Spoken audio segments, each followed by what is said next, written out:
We are Steve and Jill. Together, we've been buying and reselling land since the 90s. Our data-centric approach leaves our buyers asking, how can you sell it so cheap? Here on the Land Academy Show, We answer that and more. Jack and Jill here. Hello. Welcome to the Land Academy Show, entertaining land investment talk. I'm Steve and Jack Butella. And I'm Jill DeWitt, broadcasting from the Valley of the Sun. Today's Jack Thursday, and I'm going to talk about what is your financial end. As I said yesterday, you really need to have one. There's a few reasons, and I'll get into it here in just a second. Before we get into it, let's take a question posted by one of our members on the landinvestors.com online community. It's free, and please don't forget to subscribe on the Land Academy YouTube channel. Comment on the shows you like. It helps us develop better content. Sid wrote, I just watched the YouTube Land Academy episode 1540. Wow. Where Jack and Jill discuss buying land with a mobile home on it. This is good. Thank you for that reference, Sid. Is there a way to pull data tree parcels that are zoned for mobile homes? Yes. There are a lot of those in my rural area, and I'm too old for driving for dollars. Thank goodness. Don't do that, Sid. You're too smart, too. That some used to teach. Yeah, you are too smart for driving for dollars. Totally agree.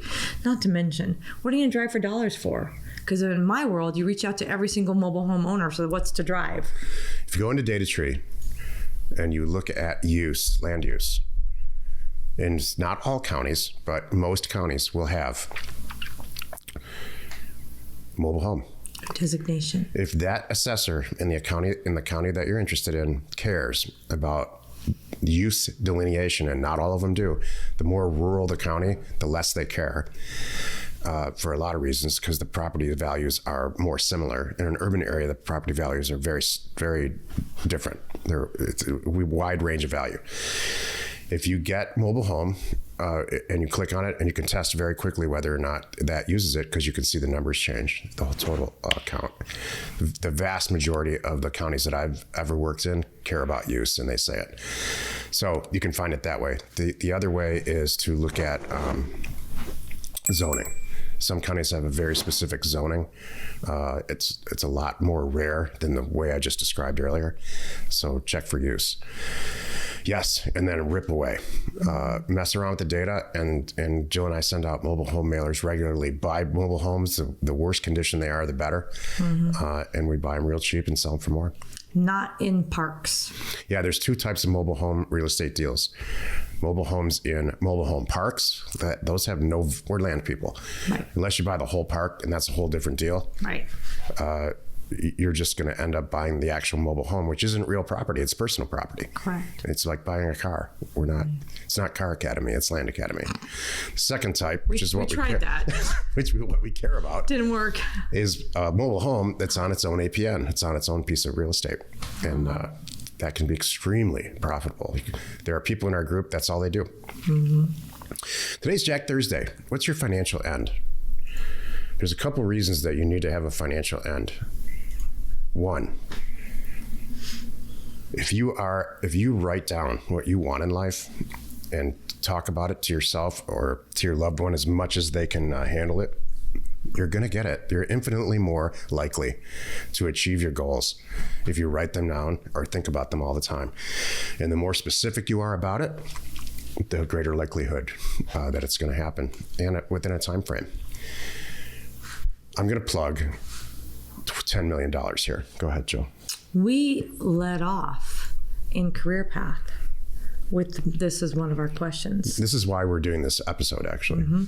This is really, really important to talk about and think about and dream it up. Don't make it fluffy. Don't make it fluffy. And I'd rather you make it like a crazy big number than a fluffy small number, by the way, if I had to go between the two. But I'd say try to make it realistic and then double it. If you don't have a number yet, I would like you to consider 10 million. Here's why. If you already have 10 million in cash, let's say, or equity or whatever, then you're not listening to the show because you don't care about money anymore. Maybe you do. At $10 million, you can get a mutual fund or CD this day and age or whatever at 4 to 5%. 4 to 5% of $10 million cash yields $400,000 or $500,000 a year before taxes. Divide that by 12, and it's $30 or $40 or $50,000 a month before taxes. If you can't live on that, you have a huge problem. We got to talk. Yep. You're taking yourself too seriously. Yeah. Because there's nothing to spend money on. What if you and your spouse... At $50,000 a month. I would like to ask some questions, please, sir. This is the Jack Show. It is a Jack Show, and I'm the guest. And I get to well, I'm not the guest. I'd like to ask some questions, please. I'm the audience. Hello. Jill here from Phoenix, Scottsdale area. What if you and your spouse differ on your financial... Get a different spouse. What? Okay. Hi. We've been married 50 years. And we differ. I wanted to retire 20 years ago. He says he's going to die working. What do I do? He should die working. Oh. And you can retire. I mean, that's a different show. Oh. That's a marital thing. Okay. But if you and your spouse differ, do you think you could sit down and work it out? I don't know, Jill. Maybe you should talk about it on Jill Friday. Or my therapist. I was ready for you to say that. So, I think in most cases, there's one money person that kind of, leads the band in relationships or in families. Right. And, in our case, honestly, that was me. It's not anymore because we're kind of done. We just had this conversation before we recorded this. This is true. We are done financially, way done, years done.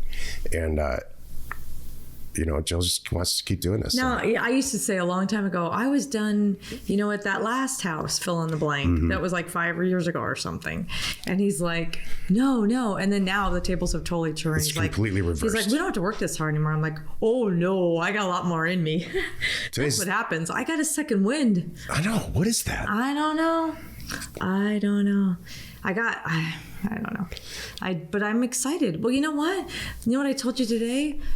You'll find out more at some point. There's a new project that we're working on. A new startup yet again. Yeah, and it's something that just comes easy to us, and I'm like, and the planet's not doing it, so we have to do it. I understand. So that's why. Anyway. To what end though? To what financial end? Because well, now, you know what? That's what makes it fun. Maybe it's not like there's no reason financially to do this at all. That's why it's fun. I can't lose. You know what I mean? It's going to be great.